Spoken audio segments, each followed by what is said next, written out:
बिस्मिल्लाहिर्रहमानिर्रहीम अस्सलामु अलैकुम रहमतुल्लाह। मोहम्मद बिन सलमान ने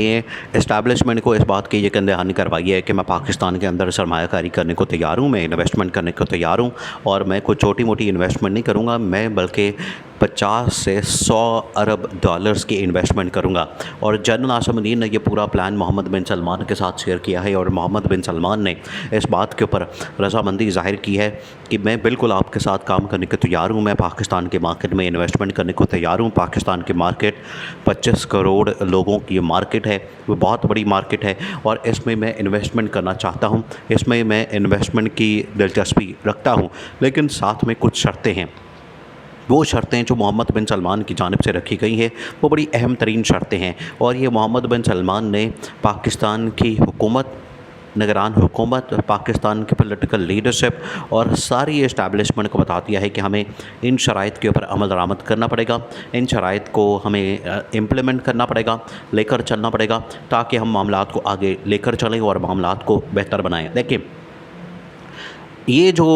सरमायाकारी वाला मामला है, सरमायाकारी वाली बात है, ये बड़ा सेंसिटिव टॉपिक है, ये बड़ा सेंसिटिव और बड़ा हसास किस्म का मामला होता है। जो भी सरमायाकार होता है वो किसी भी मुल्क में सरमायाकारी करने से पहले वहाँ के हालात व वाक़यात, वहाँ का निज़ाम इंसाफ, वहाँ के ओवरऑल जो स्ट्रक्चर है, वहाँ पर जो सियासी निज़ाम है, अदालती निज़ाम है, ब्यूरोक्रेसी का निज़ाम है और सारे निज़ाम को देखने के बाद फ़ैसला करता है कि मैंने इस मुल्क में या इस अदारे में या इस सेक्टर में सरमायाकारी करनी है या नहीं करनी। मोहम्मद बिन सलमान ने 6 महीने मांगे थे। आज से तकरीबन कुछ 6 महीने पहले जब जनरल आसिम मुनीर ने पहला दौरा किया था सऊदी अरब का, सऊदी अरब के दौरे पे मोहम्मद बिन सलमान से मुलाकात में जनरल आसिम ने कहा था कि पाकिस्तान के अंदर आप इन्वेस्टमेंट करें और आपकी इन्वेस्टमेंट की गारंटी मैं देता हूं, पाकिस्तान की फ़ौज देती है, पाकिस्तान की फ़ौज आपकी इन्वेस्टमेंट की, आपके पैसे की हिफाजत करेगी। आप सिर्फ पाकिस्तान के अंदर इन्वेस्टमेंट करें और पाकिस्तान के अंदर सरमायाकारी करें। अब जनरल आसिम मुनीर की जानिब से मोहम्मद बिन सलमान के सामने 4 ऑप्शन रखी गई। देखिए, ये वही वाली 4-5 ऑप्शन है जिसके ऊपर इमरान खान ने बात करने का प्लान शेयर किया था, उसके ऊपर काम करने का प्लान शेयर किया था और इमरान खान ने कहा था कि ये 4-5 ऐसे सेक्टर मौजूद हैं जहाँ पर बहुत ज़्यादा पोटेंशल है और उस पोटेंशल को हम इस्तेमाल कर सकते हैं, उस पोटेंशल को अपने हक़ के लिए इस्तेमाल कर सकते हैं, उस पोटेंशल को अपने हक़ में इस्तेमाल कर सकते हैं और वहाँ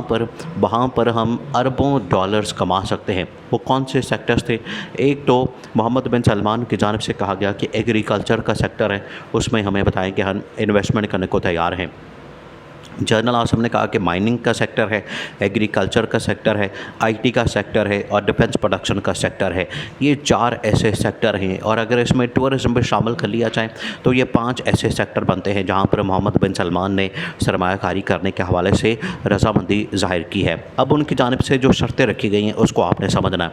मोहम्मद बिन सलमान की जानिब से सबसे पहली ये शर्त रखी गई है कि पाकिस्तान के अंदर जो सियासी इस्तेहकाम है वो लाना बड़ा ज़रूरी है। मोहम्मद बिन सलमान को तो इस चीज़ की गारंटी मिल गई कि आपके पैसों की हिफाजत की जाएगी, आपके पैसों को यहाँ पर प्रोटेक्शन हासिल होगी, आपके पैसे के ऊपर कोई लूट मार नहीं होगी, कोई करप्शन नहीं होगी, कोई यहाँ पर किकबैक्स और कमीशन या यहाँ पर कोई दिहाड़ी नहीं लगाएगा उसके ऊपर। यहाँ पर क्योंकि मोहम्मद बिन सलमान ने बड़ी शिकायत की इस बारे में कि आपके मुल्क के अंदर मसाइल जो है बहुत ज़्यादा हैं और आपके मुल्क के अंदर निज़ाम इंसाफ नहीं और दूसरा ये कि सियासी इस्तेहकाम नहीं। तो सियासी इस्तेहकाम की सबसे पहले बात की है मोहम्मद बिन सलमान ने जनरल आसिम मुनीर के साथ। अब सियासी इस्तेहकाम से क्या मुराद है? सियासी इस्तेहकाम से मुराद ये है कि पाकिस्तान के अंदर ये जो इंतकामी कार्रवाई हो रही है, ये जो पकड़ दकड़ होती है, ये जो क्रैकडाउन होता है, ये जो इमरान खान के ख़िलाफ़ इमरान खान को जेल में डालना, इमरान खान को अंदर करना, इमरान खान को उनके ऊपर केसेस बनाना, इमरान खान को कभी एक केस में दूसरे केस, और अब ये इमरान खान नहीं, चौधरी परवेज़ इलाही के साथ भी ये हो रहा है और इमरान खान की जो कंप्लीट टोटल लीडरशिप है उसके साथ ये हो रहा है। और उसकी वजह से हर रोज़ जब हेडलाइंस बनती हैं, उसकी वजह से हर रोज़ जब टीवी के ऊपर ख़बरें आती हैं, वो ख़बरें जो है वो इंटरनेशनल मीडिया के ऊपर जाती हैं, इंटरनेशनल मीडिया उसको देखता है, इंटरनेशनल मीडिया उसकी कवरेज करता है, उसकी वजह से इन्वेस्टमेंट रुक जाती है। तो पाकिस्तान में सबसे पहले जो पॉलिटिकल स्टेबिलिटी है वो बड़ी ज़रूरी है। और ये जो मोहम्मद बिन सलमान का मैसेज था, ये असल में इमरान खान की रिहाई का मैसेज है, इमरान खान की आज़ादी का मैसेज है, इमरान खान को जेल से निकालने का मैसेज है। और मोहम्मद बिन सलमान ने कहा कि ये जो विज़न है, असल में मैंने ये विज़न इमरान खान से हासिल किया। इमरान खान इन सेक्टर्स में, इमरान खान कहता था कि हमें सरमायाकारी करके इन सेक्टर्स के अंदर जो पोटेंशियल मौजूद है उनको हमने इस्तेमाल करना है, उसको हमने एक्सप्लोर करना है और वहाँ से हमने ये सब कुछ हासिल करना है ताकि वहाँ से हमें फ़ायदा हो सके, वहाँ से हमें बेनिफिट मिल सके, वहाँ से हम ये सब कुछ हासिल कर सकें। अब ये तमाम की तमाम चीज़ें इनके सामने रख दी गई हैं। दूसरा ये कि मोहम्मद बिन सलमान की जानिब से कहा गया कि आपने जिस तरह से मेरे पैसों की गारंटी दी है तो इसके लिए आप क्या करेंगे। अब इसके ऊपर जनरल आसिम मुनीर की जानिब से एक अहम facilitation centre, special investment facilitation centre, जिसका हेडक्वार्टर GHQ में है, जिसका हेडक्वार्टर पिंडी में है, जिसका हेडक्वार्टर आर्मी के हेडक्वार्टर में है, वो कायम कर दिया गया। और किसी को कोई इसमें इंटरफेरेंस की इजाज़त नहीं, ना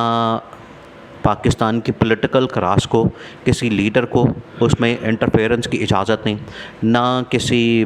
ब्यूरोक्रेसी को इसमें इंटरफेरेंस की इजाज़त है, ना अदालत को इसके अंदर इंटरफेरेंस की इजाज़त है। तो ये इस किस्म का एक निज़ाम बना दिया गया है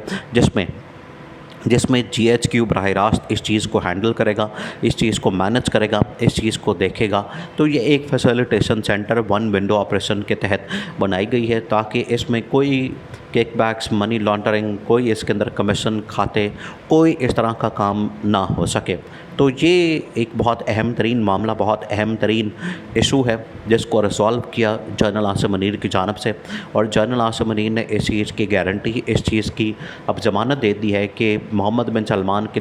तमाम शराइत पाकिस्तान के सियासी इस्तेहकाम के हवाले से। और ये जो मोहम्मद बिन सलमान की जानिब से शिकायत की गई, ये असल में नवाज़ शरीफ के बारे से शिकायत है कि नवाज़ शरीफ के दौर में या नून लीग के दौर में किस तरह से करप्शन, किकबैक्स, जो इंटरनेशनल इन्वेस्टमेंट है उसके ऊपर ली जाती है। बिल्कुल इसी तरीके से ज़रदारी ख़ानदान की जब ये हुकूमत थी पीपल्स पार्टी की, उस दौर में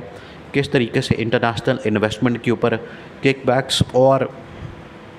इनके ऊपर कमीशन और ये सब कुछ लिया जाता था। इसके बारे में अब ये जो मोहम्मद बिन सलमान ने शिकायत की है, ये बड़ी वैलिड है, ये बड़ी सॉलिड है, इसके अंदर बड़ा वज़न है। इस वजह से मोहम्मद बिन सलमान ने कहा है कि इमरान खान एक ऐसा शख्स है जो कि इस हवाले से उसका दामन साफ़ है, फाइनेंशियल करप्शन का उसके ऊपर कोई दाग नहीं, कोई इल्ज़ाम नहीं, और वो इस हवाले से ईमानदार आदमी है कि वो पैसे की हेर फेर में शामिल नहीं होता, पैसे की लूट मार में शामिल नहीं होता। और इससे कम से कम उसका जो माजी है या जो उसका दामन है वो बेदाग है, दागदार नहीं है, शरीफ ख़ानदान और ज़रदारी ख़ानदान की तरह।